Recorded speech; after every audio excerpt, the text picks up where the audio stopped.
جربي هاد الطريقه ديال البسبوسه وردي عليا، كتجي لذيذه كتحمق طالعه خفيفه معلكه ومشكلطه، وغير بخطوه بسيطه اكيد غتصبح معتمده عندك.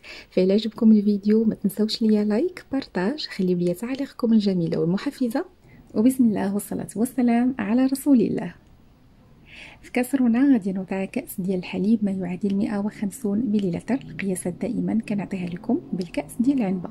من بعد غادي نضيف واحد الملعقه كبيره اللي كتكون مملوءه ديال الزبده. بالنسبه للزبده ضروري تخدموا بنوعيه جيده، يا اما زبده حيوانيه يا اما زبده ديال العلبه. من بعد غادي نضيف واحد الكيس ديال القهوه سريعه الذوبان. الا كيعجبكم المذاق ديال القهوه يكون مجهد في هذه الوصفه فغادي تستعملوا 2 اكياس. انا راه كل كيس تقريبا فيه واحد الملعقه كبيره اللي كتكون ممسوحه، يعني معلقه اللي ما كتكونش عامره. من بعد غادي نضيف 2 ملاعق كبيره ديال بودره الكاكاو المر. هنا ملاعق اللي كيكونوا كبار وعامرين. بالنسبه للكاكاو ضروري تخدموا بنوعيه تكون جيده. خذوا هذا الكاكاو اللي كيكون اللون ديالو فاتح، كيكون المذاق ديالو احسن، وحتى في اللون كيعطينا واحد اللون زوين في الوصفات. وغادي نضيف واحد 7 المربعات ديال الشوكولاته. انا استعملت بديل الشوكولاته كالا. اكيد الا غادي تخدموا بنوعيه جيده ديال الشوكولاته فغادي تحصلوا على نتيجه اللي هي ممتازه. غادي نوضع هاد الكاسرونه على نار متوسطه وكنخلي هذوك المكونات حتى كيذوبوا ليا مزيان. كتبقاو كتخلطوا حتى كيذوبوا مزيان وكتخليو هذاك الخليط جانبا حتى كيدفى. عاد غادي نخدموا به. من بعد غادي نوجد المول اللي غادي نخدم فيه البسبوسه. كناخذ مول زجاجي كندهنوه جيدا بالزبده وكنرشوه بالدقيق. الا كنتو غادي تخليو الخليط ديال البسبوسه كيرتاح فماشي ضروري انكم تحضروا المول في الاول، يعني حتى الاخر عاد حضروه. اما الا كنتو غتخدموا البسبوسه يعني كيف كتخدموها كيف غتخلطوها غطيبوها ضروري المول خاصو يكون واجد. في هذه الاثناء غادي نحضروا الخليط ديال البسبوسه اللي غادي نحتاج ليه 2 ديال الحبات ديال البيض اللي كيكونوا في حراره المطبخ. غادي نضيف لهم كاس الا ربع ديال السكر حبيبات بالقيس ديال العنبه تقريبا واحد 120 غرام. كنضيف واحد الكيس ديال سكر الفانيليا من فئه 7.5 غرام، وغادي نضيف واحد القبيصه ديال الملحه لموازنه الذوق. صافي وكنخلط جيدا هاد العناصر مع بعض. ممكن تحطوا كلشي في الخلاط وتخلطوا مزيان اولا بالبغا ميكسور اولا الطراب.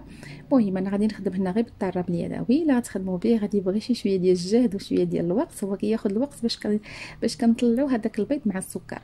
هو البيض والسكر قد ما طلع راه كتعطينا نتيجه اللي هي مزيانه.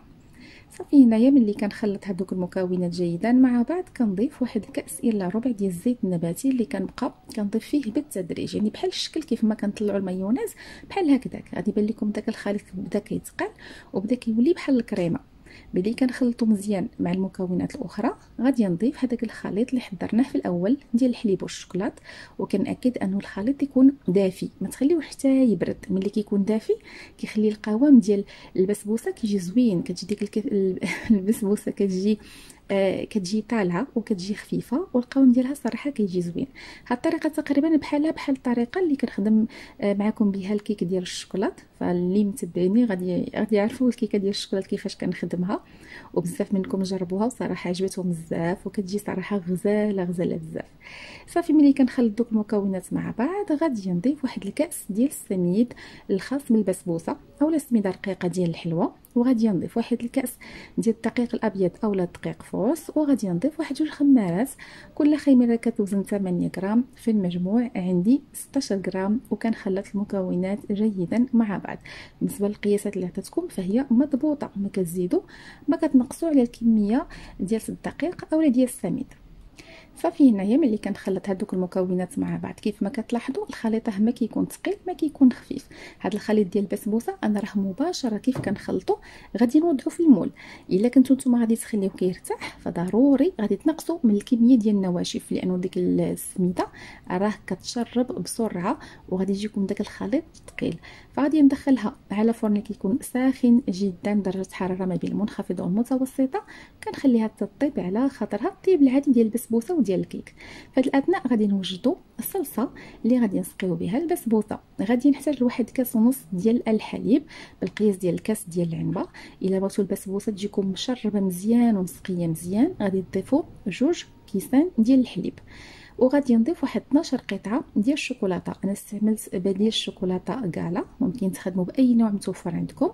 وغادي نزيد واحد الملعقه كبيره اللي كتكون ممتلئه ديال الشوكولاته ديال الدهن. اي شوكولاته ديال الدهن متوفره عندكم غادي تخدموا بها. انا خدمت بالنيوتيلا. الا ما كانش متوفره عندكم الشوكولاته ديال الدهن ممكن تعوضوها بدانه شوكولا، حتى هي كتعطي النتيجه اللي هي زوينه. وصافي كنوضع هذاك الخليط على النار اللي كتكون متوسطه حتى كيذوبوا ليا هذوك المكونات كلهم مع بعضياتهم، وكنحصل على واحد الخليط هكذا اللي كيجي متجانس. صافي كنخلي هاد الصلصه حتى كتبرد. راه في الوقيته اللي كنحضر فيها الصلصه كنكون يلاه دخلت البسبوسه كطيب، فملي كطيب ليا البسبوسه كتكون ساخنه، هذيك الصلصه صافي كتكون بردات وكنسقي بها البسبوسه. كنوضع داك الخليط كامل كيف ما شفتوا راه كتشرب بسرعه. وبالنسبه للتزيين انا زينتها باللوز كونكاسي اللي حمرته واحد شويه. تزيين اكيد كيبقى على حسب الذوق. ممكن تاخذوا واحد شويه ديال الشوكولات كتذوبوه وكتخلطوا معاه ياغورت وكتضيفوه في الفوق. الا بغيتوا تبقى عندكم واحد طبقه معلكه ديال الشوكولات صافي وكتزينوا باش ما بغيتوا. بالنسبه لهاد البسبوسه ضروري خاصها تبات في الثلاجه. جميع الوصفات اللي كيتخدموا بهذه الطريقه خصهم يباتوا في الثلاجه باش كيتشربوا وكيزيدوا كيبنانوا اكثر واكثر. هاد البسبوسه كتجي غزاله، كتجي لذيذه بزاف وكتجي خفيفه ومشكلطه بفضل هذيك الصلصه اللي حضرناها في الاول. فإلا وصلتوا لهاد المرحله ما تنساوش ليا لايك. الا عجبتكم الوصفه خليوا لي الراي ديالكم في التعليق، ونتلاقاو ان شاء الله فيديو قادم مع وصفه جديده. مع السلامه.